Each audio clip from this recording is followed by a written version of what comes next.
Good evening, my dear students and my dear friends.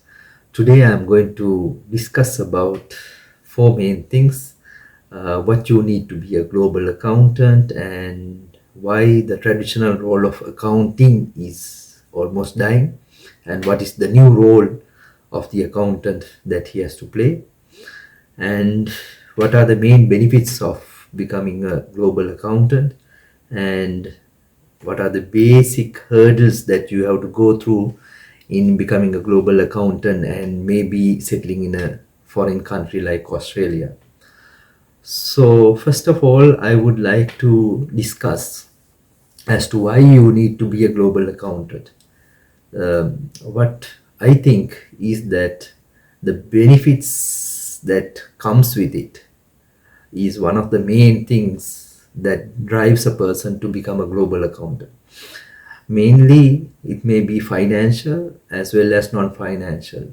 Now, if you take the global scene of finance, it needs the global job market needs finance people, financial accountants, forensic investigators, auditors, internal, external auditors, then investment advisors, all these people who are knowledgeable of finance and related field, the global job market requires them. Only thing is that now because of the COVID situation, many countries are looking towards sourcing the job candidates from their own countries rather than getting people from abroad. But even countries like Australia or America or whatever the developed countries, they will not be able to meet the job market expectations, so they cannot fill the job market that is required, especially with regard to professionals and managers, etc. Because it's a scarce resource. The qualified people and experienced people is a scarce resource in any country, even in Sri Lanka or in even countries like Australia or America, UK, whatever the country, qualified people is scarce, especially qualified experienced people. So in that case, the why you need to be a global accountant, the question requires us to answer. There may be financial reasons, there may be non-financial reasons, and not only the salaries that we get by becoming a global financial manager or a finance person, but the things that comes with it. Now, if you are looking forward to move abroad, then there will be benefits like your living conditions are changing and you will have better living conditions in higher paid jobs in a well placed economy in terms of investments and finance, and you have better job prospects and most of the things that comes with it will benefit you as a person as well as even your immediate family members as well as your extended family members. Now if you take for example those who coming to any other country from Sri Lanka, they always remit money to the Sri Lanka relatives and other persons. So that means what that means is that they have enough to save as well as they save enough to send money to their home country as well. So even the home country gets developed by this global scene of the job market. And why we need to be a global accountant is a question that we all have to answer. So if you have the motivation to be a global accountant, then it's one of the best decisions that you would take. I would suggest rather than being an accountant in one country. Even if you want to stay in Sri Lanka, you I think in my point of view, you should get some experience globally so that you would have overall knowledge of the global market and the experience that comes with it when you work in a global organization as well as in a different country. The cultural differences, the technological differences, the language barriers that you will have to overcome, all these things will give you a good exposure to the global scene. And by that experience as well as the knowledge you gain from working with other people, that will help if you go back to your own country. Those experience and knowledge will help you to serve better in your country as well, even if you stay in Sri Lanka later on. Then the next topic I would like to discuss is why the traditional role of accountant is dying. Well, the traditional role of accountant was to deal with accounts, bookkeeping, he prepare financial statements. So that is the way that we see it, or still in our accounting subjects we are taught from how to prepare the accounts, the ledgers and ledger accounts, bookkeeping, reconciling, all these things. These are traditional things that we have learned as what an accountant do. Basically, he deals with accounts. But the role of the new accountant is not that kind of a role. That traditional role is now automated. Basically, if you take any online bank or any online organization where their accounts are automated. Now, if you take even HSBC in Sri Lanka, in fact, you can open an account online, you can transfer money online, you can withdraw or pay from your bank account online.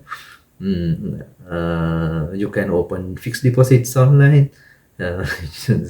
You can withdraw interest to a different account online. So all these transactions are online and no accountant is there to account for your transactions.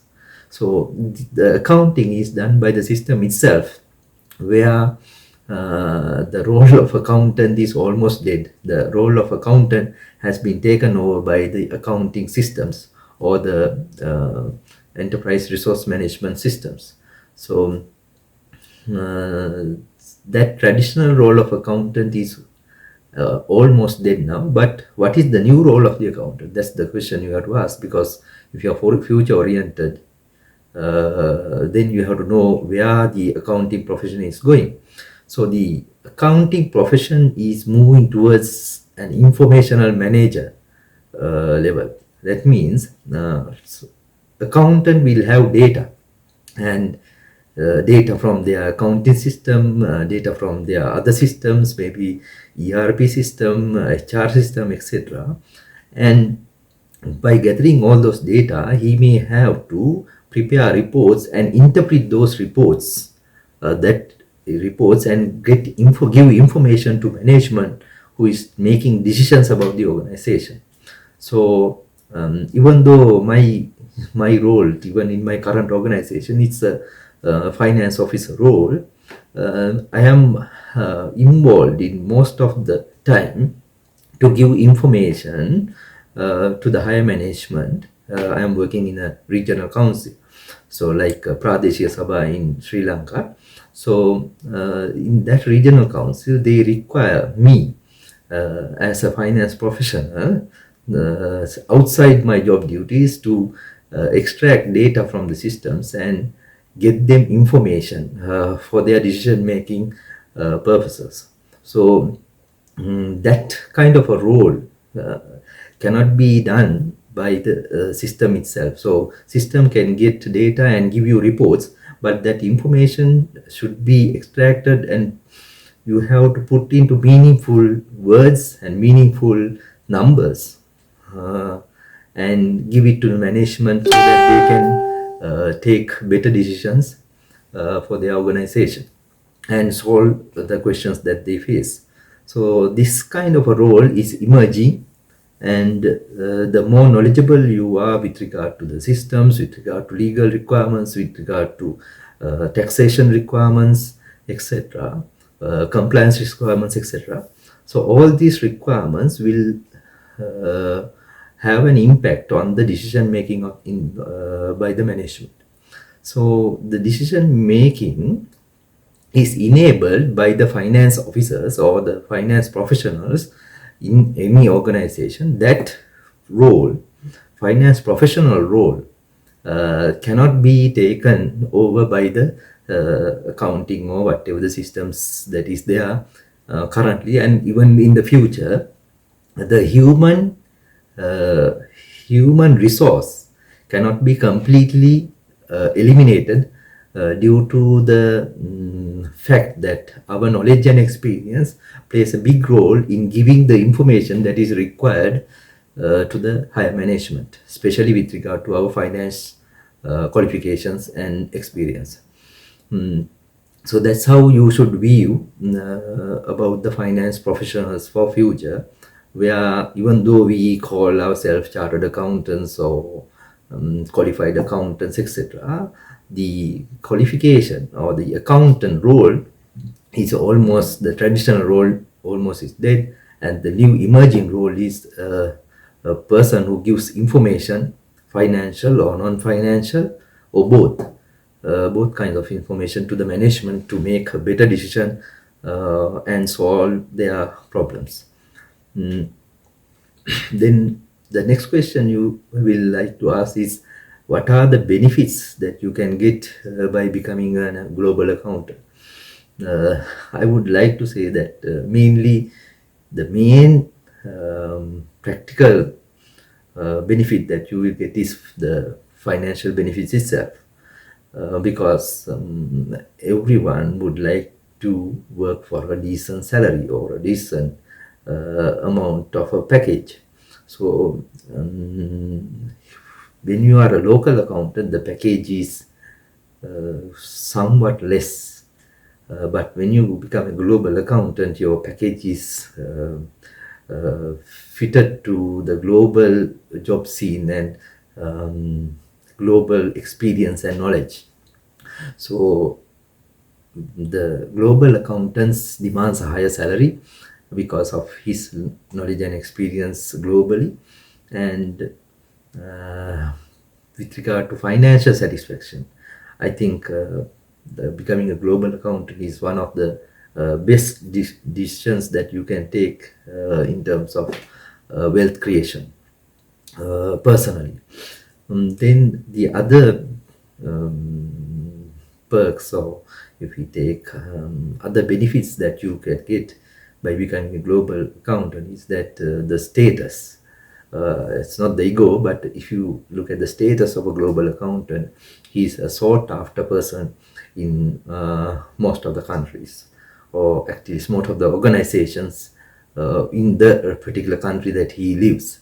So that's one of the best things that a person can get, because everything is not money, but some the status that you gain, the value you gain, and the value the others place on you as a finance professional is much more higher than becoming a local accountant. Then with regard to living conditions, so if you are looking for a better living conditions, maybe being a global accountant is one of the best decisions that you can take, because in the global field the living conditions are very good compared to the local living conditions, especially with regard to even pensions and even at the retirement ages. The living conditions in Australia or developed countries much more better than other countries. So that's why mainly the other people from other countries immigrate to countries like Australia. And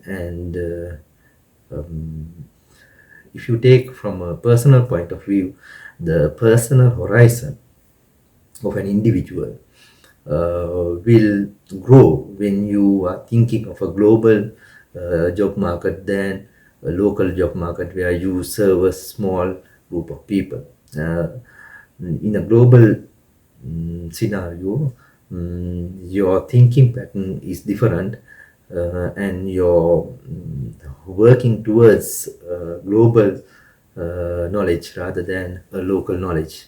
So the idea is that every Sri Lankan finance related student has that capacity to build himself or herself to a global expectation, or to meet the global job market of a finance professional, whatever the profession you may think you uh, come in. Like, say, for when you say a global finance professional, it may be auditor, it may be a financial accountant, it may be a financial investigator, all sort of many jobs, even security personnel, yes, right? The system security personnel, all these people will need a financial background. So even system auditors, etc. So all these finance professionals will have a glow. Even if you are studying for computers or information systems or whatever it is, you are basically studying a global market, a global field of handling information. Even if you first study finance, you are talking of global consolidated accounts and all this. But the problem is, still, even if you are doing global consolidation accounts in your accounting syllabus, your horizon should be kept up to that level, rather than just to pass the local exam. Your expectation and your view should be global, so that you open your horizon, you open your view, and you keep your eyes open towards the global information and the global job market. Finally, I would like to tell you a brief description of the process of or the process of being a global accountant and settling in a different country. So I just listed down the processes. The first hurdle that you have to go through is the educational hurdle. You have to pass your exams, you have to get your qualification first. So without the qualification, you will not be able to become a global professional. Maybe a technician, but not a professional advisor in the field. So the first one is qualification. Second one may be experience with the qualification. Parallelly, you may have to gain an experience, so that your qualification and experience will lift you up to the global market. Then, if you are hoping to migrate permanently or temporarily, then entry into the global market or a country like Australia will have more hurdles to jump. So after you jump the first two hurdles, the next hurdle is your language and the barrier of language. The If you take English, right, what we talk, what we speak in Sri Lanka, and what we the people in Australia speaks are two different languages. Even though it's same language called English, the ideas that they express by using the words in English is different from the ideas that we express by using the same words in English, right? So in an overall sense, there is a difference. But if you're talking of the written words, right, in writing, our language is same as persons in Australia or America or UK. But when we are speaking, specifically when we are speaking or presenting or when we are communicating verbally to an audience who are non-Sri Lankan, and especially who are Australian or United Kingdom or Irish or America, then though they speak English words, our our way of speaking the language and the meaning that we put to some words are not that the meaning that they put into those words, right? So I may be able to give a small example. Now, say for example, if I request in Sri Lanka as, can you give me a pen, right? So you would normally give me a pen. But if you asked uh, Australian like that, can you give me a pen? He would think that it is a rude way of asking. So normally they don't use can, they use could. Right? Could you give me a pen? So more politeness is there, right? So you could say the meaning is same, but the expression or the meaning behind the words is different when you use can and could in here, right? So like this, there are differences in the use of the language. So language barrier and the language exams, like you will have to do a language exams like IELTS or TOEFL or whatever the language that you do, that has been placed. Why a language exam has been placed is that at least you would get somewhat closer to the language they use in in that country, in Australia or whatever it is. Then the next one is, so if we take example like Australia, you would have to get a points test, right? You can search for a points test for Australian migration, right? So you will have to get at least some points in your from your qualification, your age, and your experience. They have a point scale. So according to the point scale, you will have to get higher points, so that you would get a chance to migrate and get a visa. So if you have the number of points, adequate points with you, then you could think of applying for a visa to this country, right? So if you are successful in applying for a visa and you get a visa to Australia, then that's the start. I would not say it's the end. It's the start. It's a new start, and you can migrate to Australia. Then thereafter, mm, it's a new country. Uh, you would be a foreign person to the country who doesn't have a job. So your next hurdle will be a first job in the new country, right?